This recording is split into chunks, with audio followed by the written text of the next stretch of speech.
The autumn wind carried a sharp bite that Thursday morning, and salt from the Atlantic Ocean hung heavy in the air as the transport vessel made its slow approach to the Virginia coastline. 47 women, all of them German nationals who had been seized during the Allied advance through France and Belgium, and even within the crumbling borders of the Reich itself, stood pressed together on the upper deck of the SS Bremen. Their thin coats offered little protection against the chill, and they pulled them tighter around their bodies as the ship's engines throttled down and the massive harbour came into view. Everything they had been taught, every briefing they had received from their superiors, every broadcast they had absorbed from the propaganda ministry, had painted America as a nation weakened by luxury and incapable of sustaining a real war effort. The scene unfolding before their eyes would begin dismantling that carefully constructed illusion within moments of their arrival. Sound reached them first, even before the details became clear. A persistent metallic rhythm echoed across the water, the striking of hammers against steel plates creating a noise like distant church bells, but without pause or mercy. Diesel machinery coughed and growled somewhere beyond the docks, and the acrid smell of tar mingled with hot metal and ocean brine in a combination that assaulted their senses. For women who had spent years under rationing, under scarcity, under the slow starvation of resources that had become routine in wartime Germany, the sheer volume of activity was disorienting. One among them, a woman named Ingrid, who had kept a small diary hidden in her belongings, would later write that they had anticipated finding a harbour emptied by war, perhaps a few vessels scattered along the waterfront. Instead, what stretched before them was a concentration of ships that exceeded even Hamburg's busiest pre-war days. The contradiction could not have been more stark or more immediate. These women, many of them trained as technicians and support personnel who understood logistics and production capacity, had crossed the ocean expecting to witness a society hollowed out by conflict. What greeted them instead, before they had even set foot on American ground, was evidence of a war-making apparatus that operated on a scale beyond anything they could have imagined. The Norfolk Naval Yard alone kept more than 40,000 workers employed, and those workers were launching a cargo vessel every 4 days without fail. By the time the global conflict would finally end, American shipyards across the nation would have produced 2,700 Liberty ships alone. That single category of vessel represented production that dwarfed Germany's entire maritime construction throughout the war. A naval officer in American uniform, a lieutenant whose bearing was professional without being cruel, guided them down the gangplank as it was lowered into place. His manner was correct, almost formal, yet there was no hostility in his voice, and that peculiar civility unsettled them in ways that open antagonism might not have. The sound of their boots striking the dock planks echoed hollowly beneath the larger symphony of industrial noise, and their eyes darted constantly between the lines of American soldiers standing in relaxed formation and the endless background tableau of cranes swinging cargo nets, welders sending showers of sparks into the air, and partially assembled vessels rising from their berths like the skeletons of great beasts. Among the German prisoners, silence settled heavy and oppressive, broken only by shuffling feet and the relentless percussion of shipyard work. For the Americans going about their daily tasks, this was merely another routine arrival. For the captured women, each moment revealed something that challenged everything they thought they understood about their enemy. They began noticing details that seemed insignificant individually, but accumulated into an overwhelming impression. A convoy of military trucks sat idling near one of the warehouses, their fuel tanks obviously full, their canvas covers new and unstained. Pallets stacked with fresh uniforms rose waist-high along one section of the dock.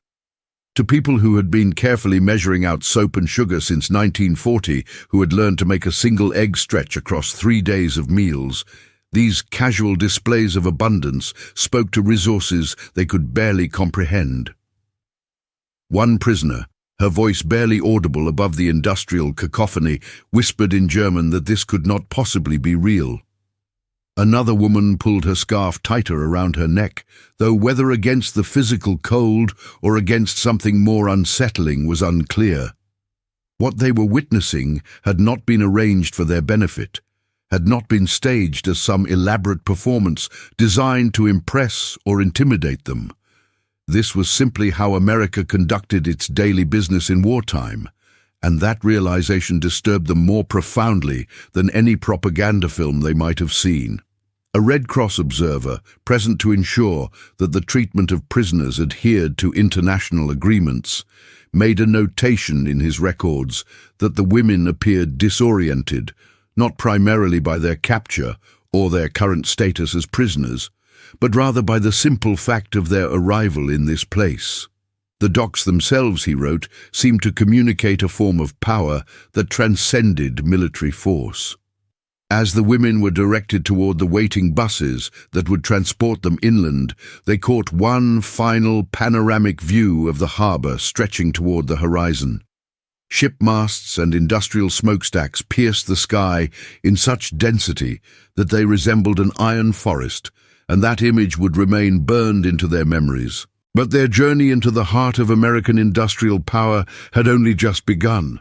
The road ahead would carry them past evidence even more staggering than what they had witnessed at the waterfront, and with each passing mile, the gap between what they had been taught to believe and what they could now see with their own eyes would widen until it became a chasm impossible to ignore. The vehicles pulled away from Norfolk shortly after midday, flanked by a pair of military jeeps that served as escort.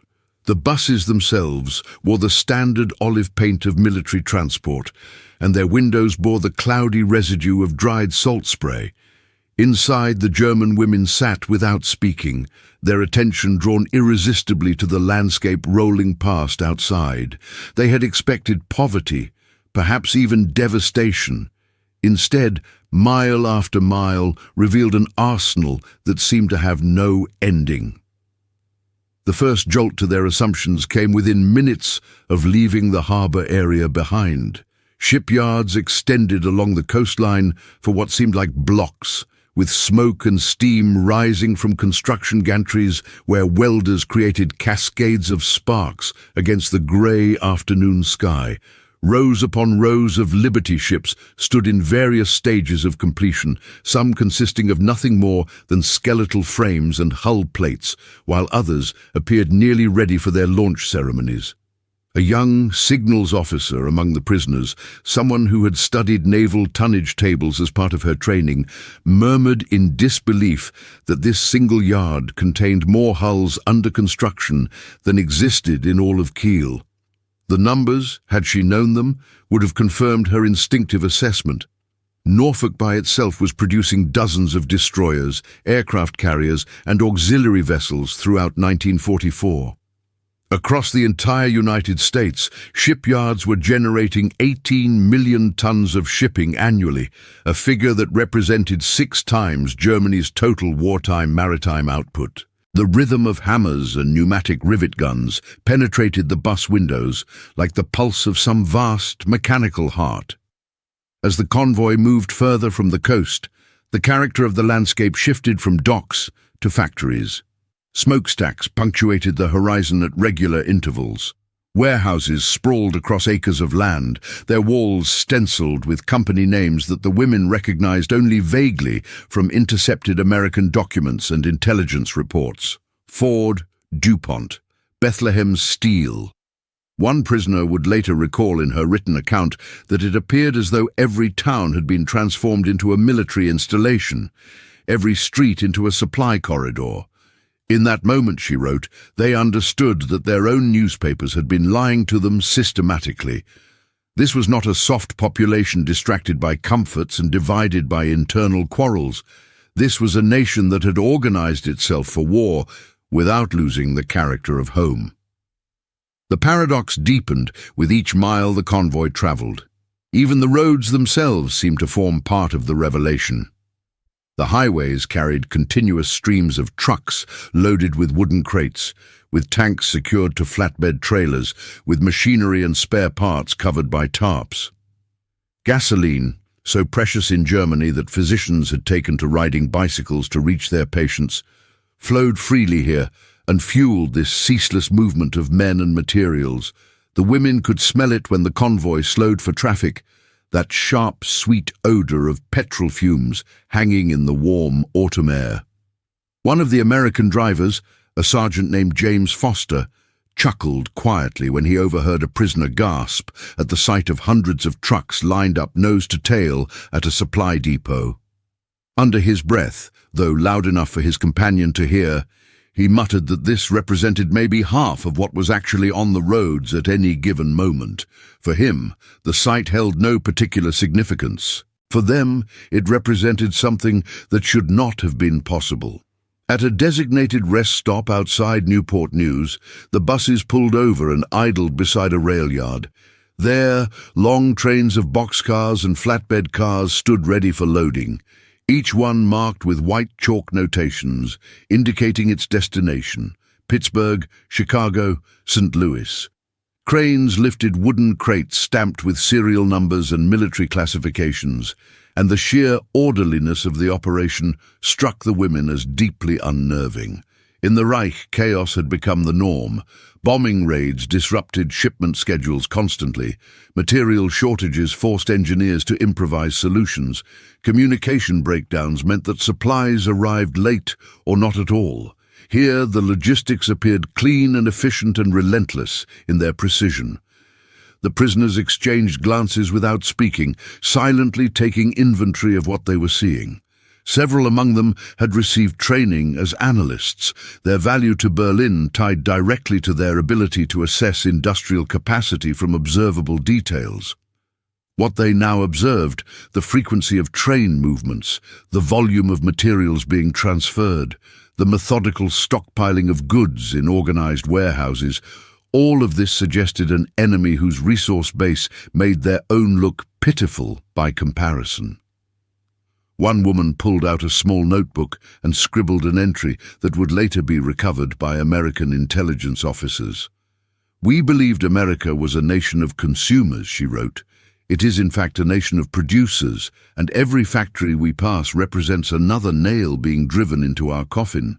Yet paradoxically, no one seemed to be making a show of this abundance." American civilians along the route went about their ordinary lives. Workers in coveralls walked to and from their shifts. Children played games by the roadside. Women carried bags of groceries from local shops. There was no visible sense of strain or imminent collapse, none of the hollow-eyed exhaustion that had become the defining characteristic of German cities by 1944. Instead, a sense of vitality seemed to radiate from the streets themselves. The prisoners found themselves unable to reconcile the contradiction. Here was a nation waging war across multiple continents and two oceans simultaneously, yet still managing to feed its population adequately, still clothing them in decent fabric, still constructing highways and bridges as though peacetime had never ended. By the time the convoy approached the outskirts of Richmond, the women had fallen into complete silence. The shock that had struck them at the harbour had transformed into something deeper and more corrosive, a gnawing realization that what they had witnessed in the span of a single afternoon exceeded what Germany could produce in a year. Their faith in the propaganda they had absorbed, the message that America was soft and incapable and fragmented by internal divisions, was dissolving like morning frost under the Virginia sun. But their education was far from complete. Ahead lay the internment camps themselves, the processing centers where, paradoxically, their captors would treat them with a level of dignity and consideration they had not anticipated. And within that treatment, yet another revelation awaited them. The buses turned off the main highway as dusk began to settle, gravel crunching beneath their tires as they approached an extensive compound surrounded by barbed wire fencing. The women braced themselves instinctively, preparing for filth and overcrowding and brutality. German propaganda broadcasts had characterized American prisoner of war facilities as little better than outdoor cages where captured soldiers were left to suffer. But as the main gates swung open, another contradiction presented itself. The barracks visible before them resembled a university campus more than a prison. Neat rows of wooden buildings stood in orderly alignment, their roofs freshly tarred against the weather.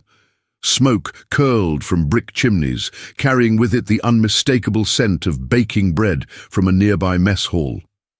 Beyond the sleeping quarters stretched tidy garden plots and an open field marked with lines for recreational activities. One woman, a trained nurse named Hildegard, muttered under her breath that this was impossible, that these people were being housed better than German soldiers at the front. Inside the processing facility, the shock only intensified. Each prisoner received an identification number, was photographed for administrative records, and was issued clean bedding. Then came the medical inspection. Dr. Elizabeth Crawford, a Navy physician assigned to the facility, conducted examinations with brisk efficiency. She checked teeth for signs of decay, listened to lungs for respiratory issues, and made notes about malnutrition in nearly every case she examined. Through an interpreter, she informed one prisoner that, judging from the physical evidence, they had been surviving on approximately 1,200 calories per day, perhaps even less. Our own soldiers, she added, received twice that amount even under field conditions. For the German women, the contrast was humiliating in its starkness. Back in their homeland, rations had dwindled to thin slices of dark bread, ersatz coffee made from roasted grain, and watery stews that contained more water than vegetables. Here, even captured enemies were being measured for properly fitting shoes and vaccinated against communicable diseases. Ingrid would later write in her journal that the Americans treated them like patients rather than enemies, and that this represented both an insult and a mercy simultaneously. The paradox extended beyond food and medical care. That evening, as the women were led to their assigned barracks, they found clean cots waiting for them, each one equipped with wool blankets. Soap and towels had been stacked in neat piles beside the communal washroom. A representative from the Red Cross explained through an interpreter that under the terms of the Geneva Convention, prisoners of war were entitled to basic standards of dignity and humane treatment. The Germans stared in collective disbelief. Their own government had signed those same international agreements, yet Soviet and French prisoners held in Reich custody were starving in open-air compounds where shelter consisted of nothing more than muddy ground. Statistics tell the story with brutal clarity. In American prison camps, German prisoners of war received an average of 3,500 calories daily, a ration that exceeded what many American civilians consumed under wartime rationing programs. In German camps, by contrast, Allied prisoners often subsisted on fewer than 1,000 calories. One prisoner confessed in a hushed whisper to her neighbor that if Berlin ever learned the truth about how well they were surviving in captivity, they would never be forgiven for it. The sensory details carved themselves into memory with particular force. The smell of genuinely clean sheets, the taste of white bread served with real butter at the evening meal, the metallic clatter of stainless steel cutlery against ceramic plates. Each element represented symbols of plenty that seemed obscene given the circumstances. In one corner of the dining hall, a prisoner broke down sobbing after biting into a fresh orange, a fruit she had not seen since before the war began. To us, she whispered to no one in particular, this qualified as luxury beyond all reasonable measure. Yet the treatment they received was not indulgence for its own sake. It represented discipline and adherence to international law. Guards maintained strict order, and any attempt at escape would not be tolerated. But the very civility of the system functioned as its own form of weapon, a subtle demonstration of American confidence. As one United States officer remarked to a colleague within earshot of several prisoners, "We can afford to treat them well because we are not afraid of them." The women lay awake that first night in captivity, listening to the low mechanical hum of an electrical generator and the distant barking of guard dogs on patrol. For some among them, it represented the first uninterrupted night of rest they had experienced in months. For others, the experience brought a different kind of torment. To be shown humanity by the enemy made it increasingly difficult to justify the brutality their own regime had normalized. But what they had witnessed thus far, the harbor installations, the highway infrastructure, the condition of the barracks, represented only the surface level of American power. Soon, they would hear something else, voices crackling across open radio frequencies and telephone lines, revealing a dimension of coordination that defied everything they thought they understood about wartime communications. The morning routine began with roll call, the clear notes of a bugle cutting through the autumn air. After breakfast, which consisted of scrambled eggs, toasted bread, and hot coffee that tasted like luxury itself, the prisoners were escorted into a common assembly hall. There, for the first time, they heard something they had been taught could not possibly exist in a properly run military operation. The open pulse of American communications infrastructure. Radio sets hummed with carrier waves. Telephones rang at intervals. The steady mechanical clatter of typewriters filled the background. For women who had received training in signal operations, radar systems, and logistics coordination, the soundscape itself constituted a revelation. They leaned forward instinctively, their attention sharpened by professional interest. Through the static of a shortwave receiver came voices speaking in clipped English, broadcasting weather updates from Kansas, reading shipping manifests originating in New Orleans, coordinating naval traffic movements off the Pacific coast. The truly astonishing element was not simply the breadth of information flowing through these channels, but rather how unguarded it all seemed to be. One of the Germans, a former radio operator named Lotte, whispered to her neighbor that they were not even bothering to conceal it, that they broadcast information to the world because they could afford to do so. In the Reich, secrecy governed everything. Telephone lines were tapped as a matter of routine. Communication codes were layered and cloaked in multiple encryptions. Paranoia dictated the character of every transmission. Here, the openness felt both confusing and terrifying in its implications. A United States Army sergeant, noticing the women's rapt attention to the communications equipment, explained in a casual tone that this represented merely routine administrative traffic. "We have thousands of stations," he told them, "thousands of telephone lines connecting every state, every military base, every ship at sea. The entire system is interconnected." He shrugged as though describing something entirely unremarkable. But for the prisoners, the scale was staggering. Germany's fragmented communications networks, crippled by sustained bombing campaigns and constant material shortages, could barely maintain contact across its shrinking empire. The comparison was devastating. Statistics confirmed what the women were beginning to grasp intuitively. By 1944, the United States operated more than 400,000 telephones dedicated to military service alone, with civilian telephone lines numbering in the tens of millions. In stark contrast, the Reich maintained fewer than 2 million functioning telephone connections, with many of those concentrated in cities that had already been reduced to rubble by Allied bombing. The prisoners were permitted to send letters home under Red Cross supervision.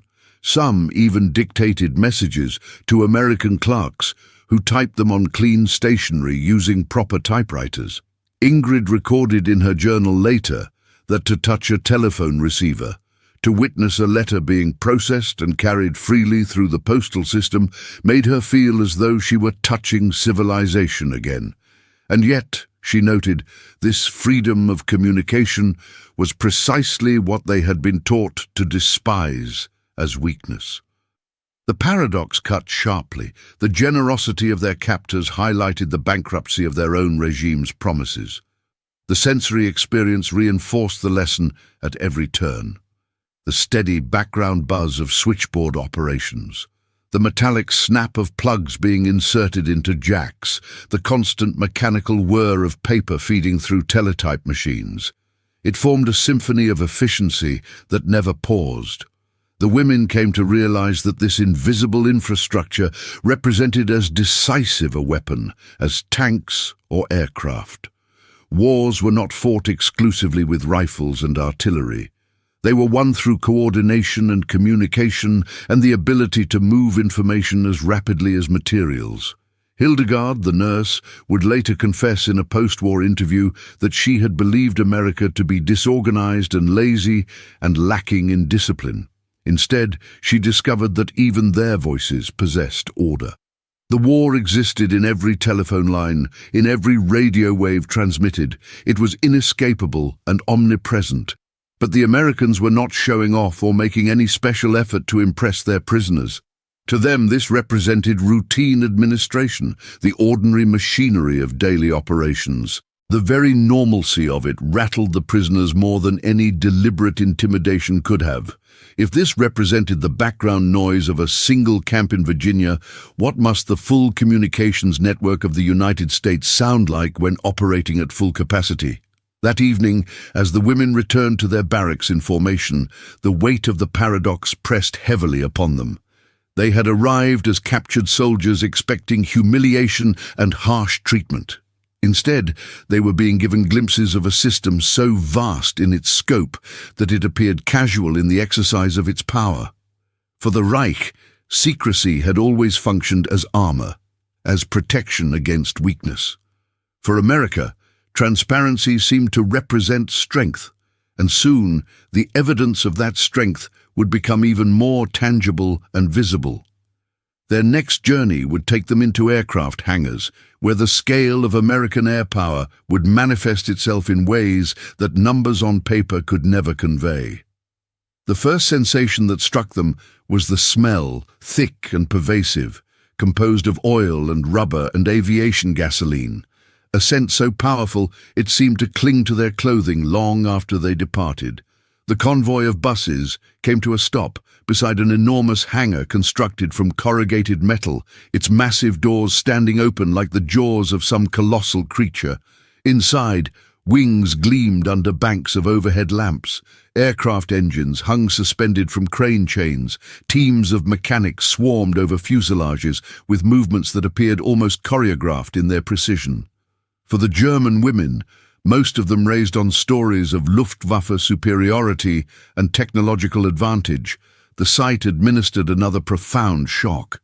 In their understanding of the war, German aircraft, the Messerschmitts and Junkers and Focke-Wulfs, remained unmatched in quality and performance. Yet here stood rows of American bombers and fighter planes, not hidden away in precious secrecy, but displayed openly by the dozens, perhaps by the hundreds, as though their abundance made concealment unnecessary.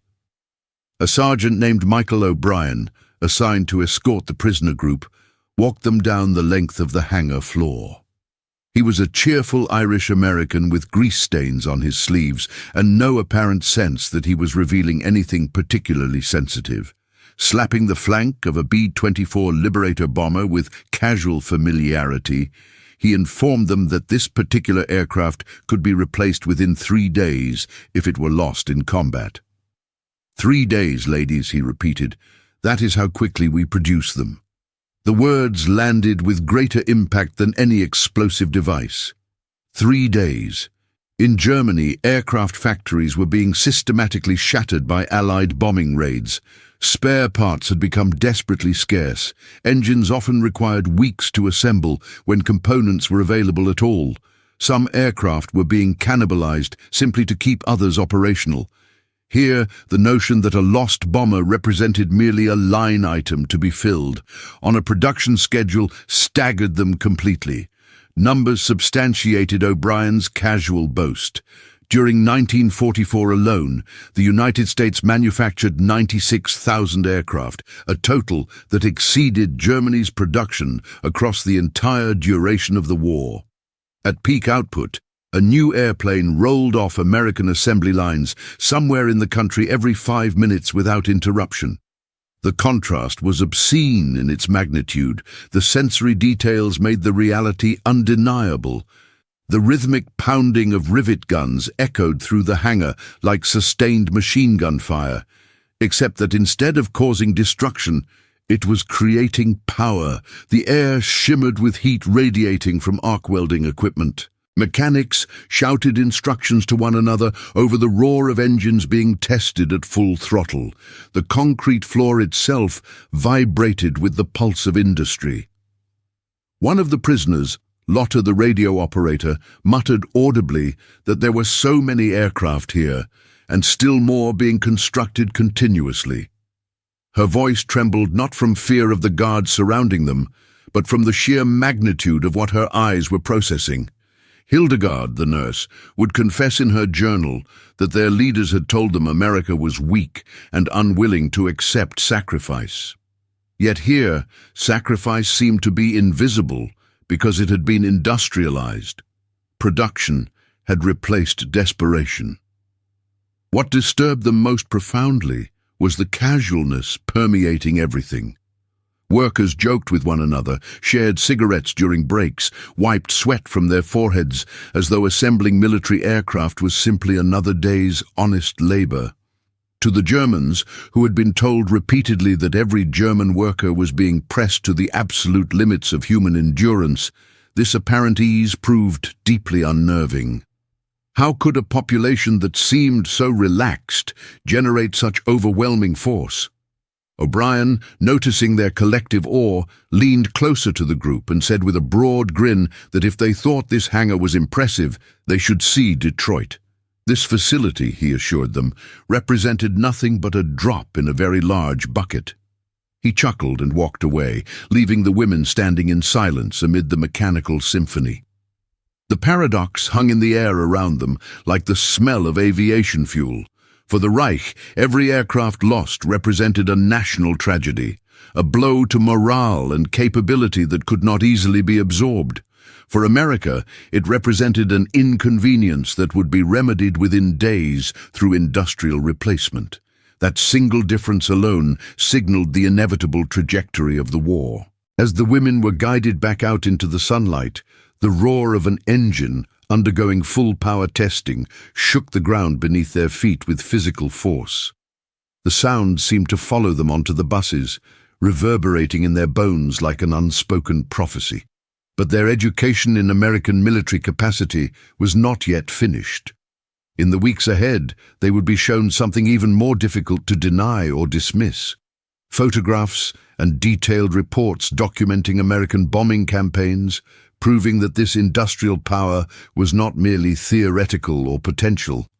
It was already reaching deep into the heart of the Reich with devastating and surgical precision. 3 weeks passed within the rhythm of camp life, a strange, suspended state composed of regular meals, medical examinations, and carefully supervised recreational periods. By this point, the German women no longer startled at the sound of American trucks approaching or the sharp bark of orders delivered in English. But the moment that would alter their understanding most fundamentally did not emerge from what they witnessed directly. It came from what they were deliberately shown on paper. One morning, they were assembled in a modest hall where United States intelligence officers spread photographs across long wooden tables. The images were black and white, crisp in their detail, devastating in their implications. They depicted German cities from aerial perspectives, showing factories in their before and after states following bombing raids, rail junctions torn apart like children's toys, synthetic fuel production plants cracked open as though they were nothing more than fragile eggshells. This facility, stated one officer in a measured and emotionless tone as he tapped a photograph showing the Leuna works near Merseburg, produce the majority of Germany's aviation fuel, or rather, he corrected himself, it used to produce fuel. The adjacent image revealed twisted steel girders, shattered pipelines, and columns of smoke frozen in mid-rise by the camera's shutter. The women leaned over the photographs without speaking. They had been assured by Nazi broadcasts that Allied bombing represented random terror attacks, clumsy and largely ineffective exercises in destruction. Yet here before them lay evidence of something entirely different: precision, calculation, relentless, systematic degradation of industrial capacity. One photograph after another reinforced the same terrible point. A ball-bearing manufacturing plant in Schweinfurt reduced to skeletal ruins. Bridge spans across the Rhine River snapped like matchsticks and collapsed into the water below. Rail yards in Cologne transformed into landscapes of overlapping craters. A prisoner named Marta whispered, almost speaking to herself rather than to anyone else, "So that explains why our trains never arrive on schedule anymore." Statistics confirmed what the photographs depicted. By the middle of 1944, Allied bomber formations were dropping more than 200,000 tons of explosives on Germany every single month. Aircraft losses among the attacking forces remained high, but American production capacity, those endless hangars full of bombers they had already witnessed with their own eyes, rendered such losses sustainable.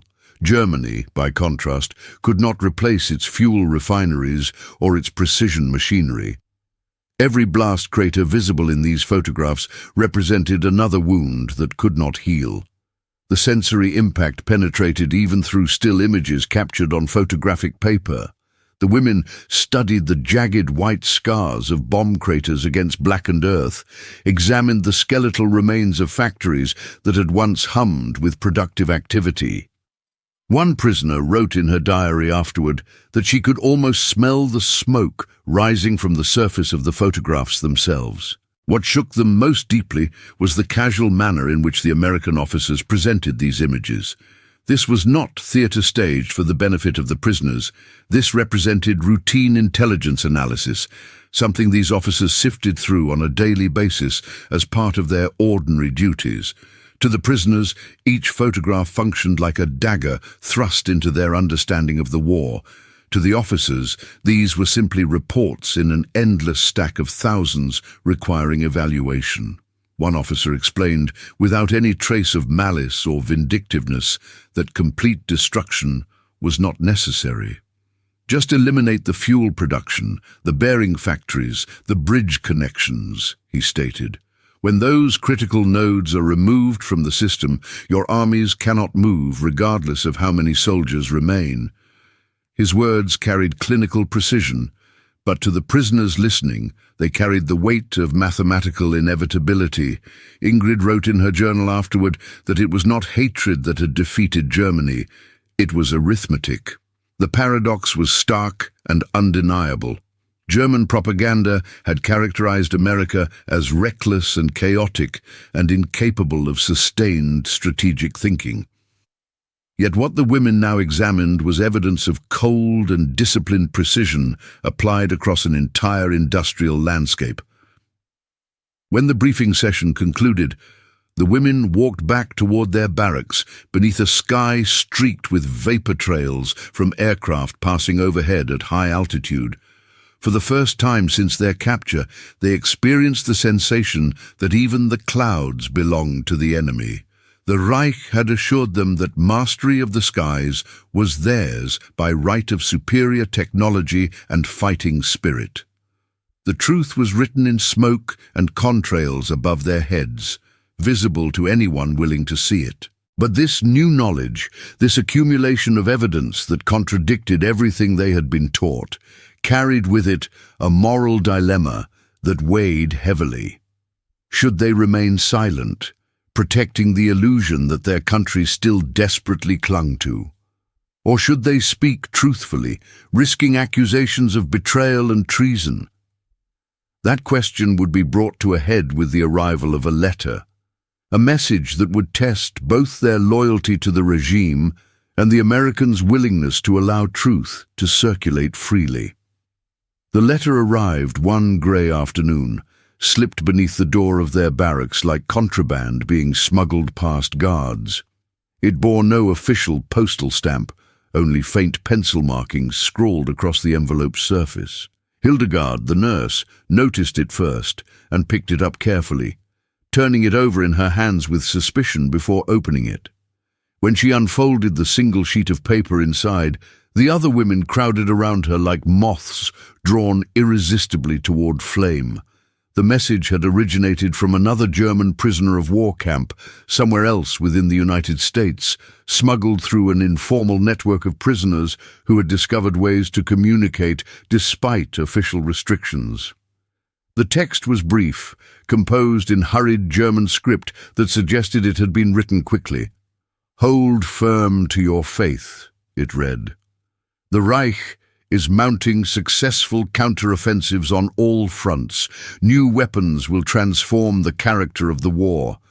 Do not believe what the Americans show you. Victory remains near at hand." The words echoed promises they had heard before their capture, slogans that had been repeated endlessly through official channels. Yet now, after witnessing the harbour and the hangars and the photographs, the sentences rang hollow and desperate. The letter's tone of desperation spoke louder than its proclaimed confidence. Lotte, the radio operator, shook her head slowly and stated that if Germany were truly winning, there would be no need to smuggle such reassurances to them. But Hildegard pressed the paper flat against the wooden table, her brow furrowed with concern. "Still," she observed, "this message reflects what our families are being told back home. What if they believe these claims while we have seen something entirely different?" Tension thickened in the room like smoke. Their lives within the camp had already been shaped by continuous paradox. They were being treated better by their captors than their own regime had treated them during service. They were being fed regularly while their families back home faced starvation rations. They had been shown truths that contradicted the Reich's propaganda at every fundamental level. Now this letter threatened to drag them back into the shadows of enforced belief. That evening, an American lieutenant, one of the officers who had previously shown them the bombing reconnaissance photographs, addressed the assembled women. He held the intercepted letter in his hand, making it clear that camp security had been aware of its existence. "You do not have to believe me," he said in halting but comprehensible German. "But you should understand this fundamental fact. We do not show you fabrications. We have no need to deceive you." He then placed a fresh collection of photographs on the table before them. These images were even more recent than the previous set. Rail depot facilities in Frankfurt reduced to rubble. Columns of smoke rising from Hamburg that appeared to stretch endlessly into the sky. The contrast between the smuggled letter's desperate optimism and the stark documentary evidence could not have been rendered more sharply. For the first time since entering captivity, one of the prisoners who had maintained complete silence for weeks, a woman named Greta, spoke with sudden firmness. "If Germany possesses such miraculous weapons," she demanded, "why do they not prevent this destruction?" She struck the photograph with a trembling finger. The silence that followed her question carried more weight than any guard's command could have imposed. That night, few among them managed to sleep. The sound of distant aircraft engines from a nearby training airfield rolled through the darkness like a persistent reminder of reality. Their dreams, when sleep finally came, were filled with images of smoke and collapsing factories and the nagging, persistent thought that perhaps loyalty had become nothing more than a habit sustained by fear rather than reason. The letter had been intended to reinforce their faith in the regime. Instead, it had created additional fractures in foundations already weakening. The question of what to believe no longer possessed any easy or comfortable answer. And in the weeks that would follow, as American guards began permitting more controlled visits into nearby towns under supervision, The contrast between propaganda claims and observable reality would deepen further until denial became psychologically impossible to sustain. Spring arrived in 1945, bringing with it a peculiar silence. The barracks that had once hummed with rumors and suppressed debates grew progressively quieter with each day that passed. Newspapers, deliberately placed in common areas by American officers who understood their psychological impact, announced the fall of one German city after another in rapid succession: Cologne, Dresden, Frankfurt. Each headline represented another nail driven into the coffin of certainty. By April, whispers penetrated even into the isolated world of the German women prisoners. The man they had been forbidden to criticize, the leader whose portrait had hung in every office and school, was dead. The Reich that had proclaimed it would endure for 1,000 years had collapsed in barely 12. The women sat on their wooden bunks, staring at one another across the space between them, unable to reconcile the world they had been raised within against the world they now witnessed crumbling into dust. Ingrid wrote in her diary that they had arrived in America as soldiers of a nation that believed itself destined to rule all of Europe. Now, she observed, she could see only that they had been children fed elaborate stories, while America had been constructing a reality beyond their comprehension. The United States Army began preparations for prisoner repatriation. The women received clean uniforms issued specifically for the journey, underwent final medical examinations, and were provided with ration packages for the voyage across the Atlantic. Some wept openly at the prospect of seeing family members again after years of separation. Others felt deep apprehension about what awaited them in a defeated and starving Germany. For all of them, the journey home carried a haunting paradox embedded within it. They would be leaving behind comfort and systematic order in the land they had been taught to call the enemy, returning to chaos and deprivation in what remained of their homeland. Before departure, a Red Cross officer approached Ingrid with an unusual proposition. She could carry a message back to Germany, not a personal letter to family, but rather an official report to be delivered to German authorities. Washington had debated the risks involved. Would her testimony be dismissed outright as enemy propaganda designed to demoralize the population? Or might it serve as credible evidence of the absolute futility of continued resistance? Ingrid's account, when she finally composed it, remained brief but unflinching in its honesty. America's strength is not fabrication or exaggeration, she wrote. It exists everywhere and in everything. In their machinery, in their factories, in their abundance of food, in their fundamental unity of purpose. To contemplate continuing this war represents nothing less than madness.